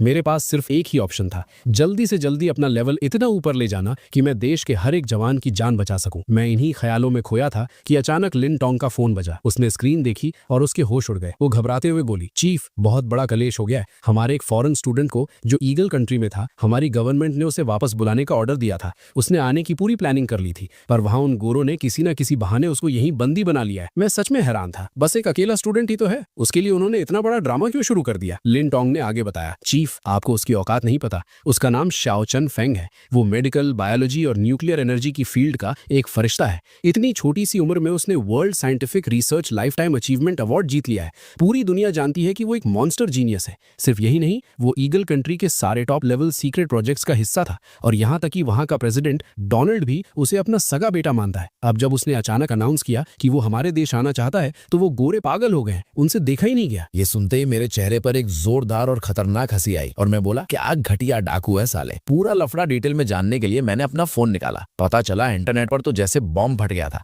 हमारे फॉरेन अफेयर्स डिपार्टमेंट ने सख्त भाषा में एक वार्निंग वीडियो रिलीज की थी, जिसमें ईगल कंट्री की इस गुंडागर्दी की धज्जियां उड़ाई गई थी। वीडियो में क्लियर वार्निंग थी, हमारी ड्रैगन कंट्री डिमांड करती है कि आप तुरंत हमारे सिटीजन शियाओ चैन फेंग को रिहा करें। अगर ऐसा नहीं हुआ तो हम कोई भी खतरनाक एक्शन लेने के लिए तैयार हैं, जिसमें मिलिट्री पावर का यूज होना भी पक्का है। इस डिप्लोमेटिक वीडियो ने सोशल मीडिया पर भौकाल मचा रखा था। करोड़ों देशवासियों का खून खौल रहा था और वो चाह रहे थे कि इस बार सिर्फ बातों से काम न बने, हम उन्हें सच में अपनी औकात दिखाएं। वहीं ईगल कंट्री के व्हाइट हाउस के अंदर उनके बड़े बड़े जनरल्स का चेहरा उतरा हुआ था। उनकी फटी पड़ी थी और आपस में ही डरे हुए थे। असली रीजन ये था कि एक तो शियाओ चैन फेंग उनके फायदे की बहुत बड़ी मशीन था, और दूसरा हमारी ड्रैगन कंट्री के अचानक इस खतरनाक रूप ने उन्हें अंदर तक हिला कर रख दिया था। उन्हें लगा था हम बस फेक नाटक कर रहे हैं, पर जब उन्होंने देखा कि हम असली गेम खेल रहे हैं तो उनकी हालत पतली हो गई। अब तो हर जगह से हमारे फॉरेन एम्बेसीज भी बंद होकर वापस आ रहे थे। उन्हें डर था कि कहीं सच में dragon country world war 3 season start ना कर दे। अगर शियाओ चैन फेंग सेफली घर वापस आ गया तो हमारी टेक्नोलॉजी रातों रात डबल हो जाएगी। वो लोग पास्ट में एक ऐसी बड़ी गलती पहले भी कर चुके थे और उसका अफसोस उन्हें अब तक था। तभी एक जहर सी ब्लॉन्ड सेक्रेटरी भागती हुई आई और बोली, मिस्टर प्रेसिडेंट, हमारी रिपोर्ट के मुताबिक ड्रैगन कंट्री के ईस्ट साइड की पूरी एयरक्राफ्ट कैरियर फ्लीट मूव कर रही है।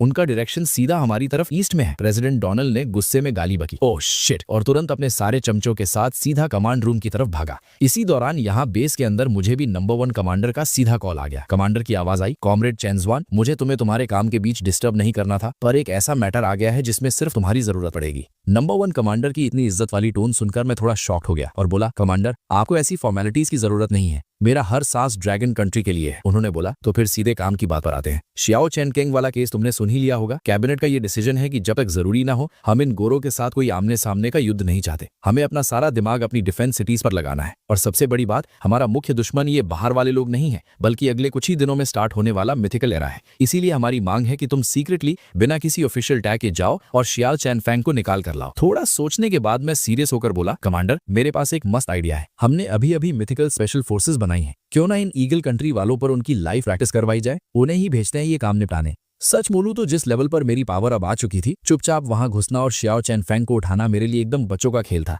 जब तक वहां के मिलिट्री वाले सीधा न्यूक्लियर लेवल के वेपन्स नहीं गिराते, उनकी नॉर्मल चिल्लर बंदूकें मेरे शरीर को टच भी नहीं कर सकती थी। हद से हद एक मिसाइल शायद मुझे थोड़ा खरोच सकती थी, उससे ज्यादा कुछ नहीं। नंबर 1 कमांडर ने हाँ में सिर हिलाया और कहा, ठीक है, पर एक बात ध्यान में रखना, इस मिशन का इकलौता टारगेट शियाओ चैन फेंग को जिंदा और सेफ वापस लाना है। उन गोरों के साथ फालतू दुश्मनी पालने में वक्त बर्बाद मत करना। हमारे पास इधर बहुत और काम पेंडिंग है। मैंने जवाब दिया, ऑर्डर रिसीव्ड सर। फोन कटते ही मैं सीधा स्पेशल फोर्सेस बेस के लिए निकल गया। बेस हॉल में कदम रखते ही मेरी भारी आवाज गूंजी, सब लाइन में लगो और असेंबल हो जाओ। जो लड़के जमीन पर आराम से बैठकर बातें कर रहे थे, वो एक झटके में स्प्रिंग की तरह उठे और नैनो सेकंड्स में लाइन बनाकर खड़े हो गए। मैंने ऑर्डर दिया, जियापिंगवू, चंडिंग, वांगहू, शावाल, तुम सातों मेरे साथ चलोगे। बाकी सारे यहीं पर कमांड का इंतजार करेंगे और ट्रेनिंग कंटिन्यू रखेंगे। ये जो 7 लड़के मैंने सिलेक्ट किए थे, वो अपनी फोर्स के एलीट कैप्टन्स थे और इन सब के पास लेजेंड लेवल की क्लास पावर्स थी। अगर मेरे साथ होने के बावजूद ये लोग एक स्टूडेंट को नहीं बचा पाए तो भाई साहब मिथिकल एरा के उन दरिंदों का सामना करना तो दूर की बात थी। फ्लाइट टेक ऑफ होने के बाद मैंने उन्हें मिशन की सच्चाई बताई और कहा ईगल कंट्री के कमीनों ने हमारे एक स्टूडेंट को उड़वा लिया है और अपने देश में दबोच रखा है। ऊपर से ऑर्डर है कि हमें उस बंदे को निकालना है। तुम्हारी क्लास अवेकनिंग के बाद ये पहला बड़ा टेस्ट है। ऐसा खेल खेलना कि मुझे उंगली तक उठानी ना पड़े। मेरी इस कड़क बात को सुनकर जिया पिंगवू और बाकी सारे चुप रहे, पर उन सब के अंदर जो जंग लड़ने की भूख और आग थी वो पूरे प्लेन में फील की जा सकती थी। कुछ घंटों बाद लगातार हवा में रहने पर ड्रैगन कंट्री का टाइम रात का हो चुका था। अचानक आसमान में उस प्लेन के अंदर बैठा हुआ मैं अपने अंदर लेवल्स बढ़ने का एक तगड़ा फीडबैक फील करने लगा। इस बार सिस्टम मेरी क्लास को लेवल 80 के पार पुश कर रहा था। मेरे पूरे जिस्म में की और पावर की ऐसी तूफानी बाढ़ आ गई कि मेरा दिमाग चक्कर खा गया। अगर मैं पूरी जान लगाकर उस उबलती हुई एनर्जी को कंट्रोल नहीं करता तो शायद ये फ्लाइट हवा में ही भस्म हो जाती। 10 मिनट बाद जब सिस्टम शांत हुआ, मैं अपने अंदर का वो आग उगलता हुआ पावर महसूस कर रहा था। मेरे चेहरे पर एक किलर स्माइल आ गई। इस लेवल पर मुझे ऐसी फीलिंग आ रही थी जैसे ब्लू प्लैनेट की एक घटिया ग्रेविटी मेरे ऊपर कोई असर नहीं कर रही है। मुझे सच में लग रहा था कि मैं आसमान में हवा के बीच आराम से चल सकता हूं।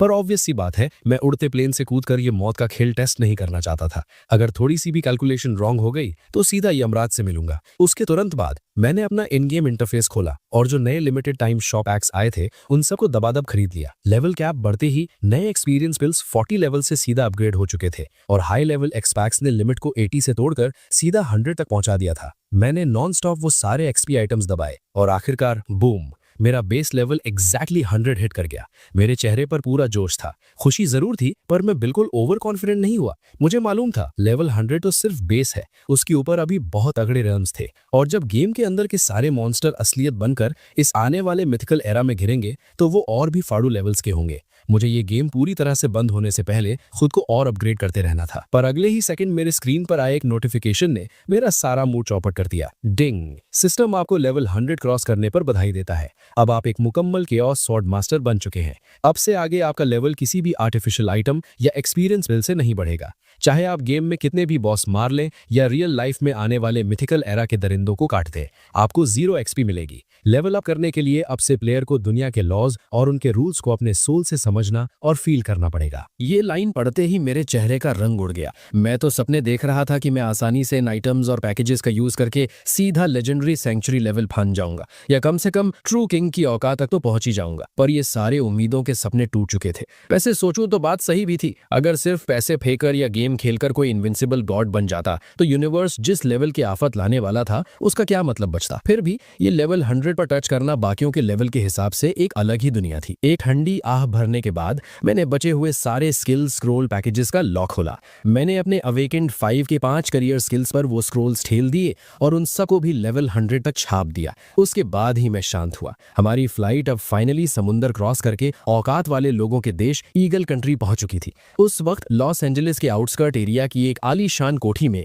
एक पतला और सीधा सा दिखने वाला जवान लड़का शांत खड़ा होकर वर्ल्ड मैप को घूर रहा था। बाहर से देखने पर कोठी एकदम आम लग रही थी, पर ग्राउंड के उस पूरे आंगन और डार्कनेस में सैकड़ों fully geared commandos heavy guns लेकर वहां किसी चिड़िया को भी उड़ने नहीं दे रहे थे। रूम के अंदर एक गोरी सुपर हॉट ब्लॉन्ड आइटम हाथ में 2 लाल वाइन के ग्लासेस लिए ठुमक ठुमक कर उस लड़के के पास चलकर आई। उसने प्यार से पूछा, मेरे जियाओ एक घूंट लेने का मूड है? जियाओ शेनफेंग ने अपना हाथ बढ़ाया और चुपचाप ग्लास पकड़ लिया। उसने एक भी शब्द नहीं कहा। उस गोरी औरत ने अपने लाल होठों से ग्लास को चिपकाया और एक आशिकाना मखमली आवाज में बोली, मेरे जियाओ तुम इतनी जिद क्यों करते हो ड्रैगन कंट्री वापस जाने की? यहाँ की लग्जरी में क्या बुराई है? यहाँ एक आजाद हवा है। अगर तुम हाँ कर दो तो एक सेकंड में तुम्हें ग्रीन कार्ड, डायरेक्ट $100 बिलियन और उसके साथ ये खूबसूरत आइटम हमेशा के लिए मिल जाएगी। अचानक से उसने अपना पूरा जिस्म उसके पास सरका दिया। अगर वहां किसी नॉर्मल बंदे का दिमाग होता तो वो कब का पिघलकर घुटने टेक चुका होता, पर हमारा जियाओ शेनफेंग तो किसी साधु बाबा से कम नहीं था, एकदम इमूवेबल। जियाओ शेनफेंग ठंडे दिमाग से बोला, तुम लोग इन बातों को नहीं समझ सकते। देश का रिश्ता अलग होता है। तुम लोग ने मेरी बॉडी को तो इस कमरे में बंद करके रखा है, पर तुम मेरे रूह पर कब्जा नहीं कर सकते। वो लिलिया नाम की आइटम कुछ और नाटक करके उसे पटाने की कोशिश करने ही वाली थी कि अचानक बूम, आसमान फाड़ने वाली एक चिल्लाहट और तूफानी आवाज गूंजी। उसकी तुरंत बाद गोलियों की बरसात और लोगों की माँ बहन की गालियां शुरू हो गईं। बाहर अंधेरे में खड़े कमांडोज अपनी अंधी राइफल्स उठाकर बिना सोचे समझे फायर कर रहे थे। हालांकि उन्होंने सबसे महंगे थर्मल ग्लासेस पहने थे, फिर भी उन्हें डार्कनेस में घंटा कुछ नहीं दिख रहा था। सूश सूश सूश, हवा फाड़ते हुए लगातार पत्थर फेंकने की आवाजें आई। सारे कमांडोज की फट के हाथ में आ गई जब उन्होंने अपनी मोटी मोटी आंखों से देखा कि भारी मिट्टी के साथ बड़े बड़े लकड़ी के पेड़ उनके ऊपर मिसाइल की तरह बरस रहे थे। और इससे पहले कि उन्हें छुपने का टाइम मिलता, हवा में साए जैसे दिखने वाले शैडोज उनकी औकात के बाहर स्पीड पर उनके ठीक आगे आकर रुके। बैम! फ्रंट में खड़े एक लीडर शख्स ने इतनी गंदी ताकत से पंच मारा कि उस पूरी कोठी की दीवार फाड़कर वहां एक छेद हो गया। सारे सिक्योरिटी गार्ड्स डर के मारे चिल्लाए, ओ माय गॉड, ये किस कैटेगरी के राक्षस है। यहां तक कि उन एलीट फोर्स वालों के सामने जो फिगर्स खड़ी थीं, उनकी ताकत के आगे वो सारे मक्खी मच्छर बराबर थे। ये फिगर्स की आने वाली शॉक वेव ही इतनी डेंजर थी कि वो सारे आसानी से धूल चाकने लगे। पलके झपकते ही सारे सिक्योरिटी गार्ड्स या तो अनकॉन्शियस पड़े थे या फिर एक्टिंग करके मरने की नाटक कर रहे थे। उसके तुरंत बाद मैं हीरो की जैसी एंट्री मारते हुए पीछे हाथ रख के उस टूटे कमरे के अंदर चलाया। कोठी के अंदर बाकी पर्सनल गार्ड्स डर के मारे कांपते हुए अपनी राइफल्स मेरी छाती पर एम कर चुके थे। वो चिल्लाकर बोले, शिट, तुम लोग हो कौन? एक स्टेप और आगे रखा तो गोलियों से भून डालूंगा। मैंने उसके डरपोक वार्निंग्स को कचरे में डालकर ठंडा रिस्पॉन्स दिया और जियाओ चेनफेंग की तरफ देखते हुए बोला, मिस्टर जियाओ, चलिए, आपको घर वापस ले जाने आए हैं। ये बातें सुनते ही जियाओ चेनफेंग की एकदम आंसू और इमोशन से हालत पतली हो गई। वो स्ट्रिक्ट जिस्म का लड़का हिलती हुई हालत में कांपने लगा और चेहरे पर आंसू लिए पूरी ताकत से मुझसे हाँ में सर हिलाया। उनकी अप्रूवल देखते ही बूम, मैंने अपना स्किल चलाया, पर देखने वालों को ऐसा फील हुआ जैसे मैं अपनी जगह पर खड़ा ही हूं। सिर्फ हवा का झोंका सा उड़कर कमांडोज के ठीक सामने पहुंचा। इससे पहले कि वो गोरी फौज एक ट्रिगर खींचती, वो हवा में उड़े और पत्तों की तरह उड़कर बाहर जा गिरे। वो पास खड़ी हॉट लिलिया चुड़ैल की तरह चिल्लाई, हे भगवान, और तुरंत जमीन पर ठंडी पड़कर बेहोश हो गई। मेरे पास उन फालतू कैरेक्टर्स को भाव देने का एक सेकंड का भी टाइम नहीं था। मैंने एक साइन किया और मेरी स्क्वाड उस जियाओ चेनफेंग को कवर करके काली रात में इनविजिबल हो गए। ये पूरा बवाल मचने से लेकर हमारा निकलना सिर्फ 3 मिनट के अंदर एग्जीक्यूट हुआ था। ध्यान रहे, हम इस चुगलखोर ईगल कंट्री के बिल्कुल दिल और सेंटर में खड़े थे। अगर उन लोग को सॉलिड न्यूज मिलती तो उनका पूरा बैकअप भयानक एटम बॉम्ब वाला वेपन उनके घर में भी फोड़ देते। मुझ पर उन बॉम्ब का एक कौड़ी का फर्क नहीं पड़ने वाला था, पर मेरी बाकी टीम वहां राख बन सकती थी। बेस से बाहर हम अपने अंदर कवर एजेंट्स के वैन्स में बैठे और ठीक करीबी समुद्री डॉकयार्ड के लिए निकल लिए, पर रास्ते में लगाए हुए दुनिया भर के कैमरास और उन सारे सीसीटीवी को एक एक करके तोड़ना एक बेवकूफ़ी और टाइम वेस्ट था। अटैक की खबर गोली से भी तेज स्पीड से फैली। लॉस एंजल्स में पड़े सारे आर्मी और लोकल पुलिस रोड पर उतर चुके थे। हाईवेज बैरिकेड कर दिए गए। सबसे भयानक न्यूज एंकर भी गाड़ियां भगाकर ये स्पाइसी कवर करने निकल लिए। उनकी सिक्योरिटी वीक होने का पूरा फायदा उठाकर हमने अपना ट्रक ठीक हार्बर पर टकराकर ब्रेक मारी, पर पीछे मौत की तरह 50 पुलिस कार्स सायरन बजाकर हॉर्न पे हॉर्न ठेल रहे थे और हमारे सर के ऊपर लगातार धुप-धुप करती 5 पुलिस हेलीकॉप्टर्स थे। मैंने इस मौत वाले सर्कल के चारों ओर का स्कैनर लिया और ऑर्डर दिया, जियाओ पिंगवू, तुम सारे लोग आगे बढ़ो और मिस्टर जियाओ को सेफ उस शिप में लॉक करो। जियाओ पिंगवू ने यह सुनते ही अपना चेहरा उतारा और शक्ल पलट ली। वो मेरी पोजीशन और असलियत को क्लियर जानते थे। मैं ड्रैगन कंट्री के लिए एक उस साइंटिस्ट या उस पूरे स्क्वाड के लेवल पर भगवान की लेवल वाला जरूरी पीस था। वो जिद करते हुए बोला, सर, मैं इन लोग के सामने ब्लॉक बंद कर रुकूंगा, आप प्लीज सेफ उस पर फ्लाइट बोर्ड करें। मैंने एकदम एंग्री विलन लुक उस पर मारा और चिल्ला के गुस्सा किया, अबे जो ऑर्डर दिया है वो फॉलो कर, ये सब चिंदी चोर मिलकर मुझे नहीं रोक सकते। इस तगड़े आमने सामने ठीक थोड़ी दूर से उन लॉस एंजलिस के पुलिस वालों ने स्पीकर निकालकर गाना शुरू कर दिया, ए ड्रैगन कंट्री के दरिंदो, हमने तुम्हें चारों तरफ से ब्लॉक कर दिया है, चुपचाप ग्राउंड पर बैठकर सरेंडर करो वरना हम तुम्हें यहीं शूट आउट में उड़ाएंगे। वो कचरा ऑफिसर अपनी लाइन पूरी भी नहीं कर पाया कि आसमान में काले धब्बे की shadow her second zoom in और लार्ज हो रही थी। वो घटिया 2 टन का लोहे का कंटेनर पूरा आसमान फाड़ने वाली आवाज के साथ उड़कर ठीक उन गधों के बीच दे मारा। इस आतंकी एक्शन से वो मोटी पुलिस वाले ऐसे फटी आवाज में भागे जैसे कुत्ते पीछे पड़े हों।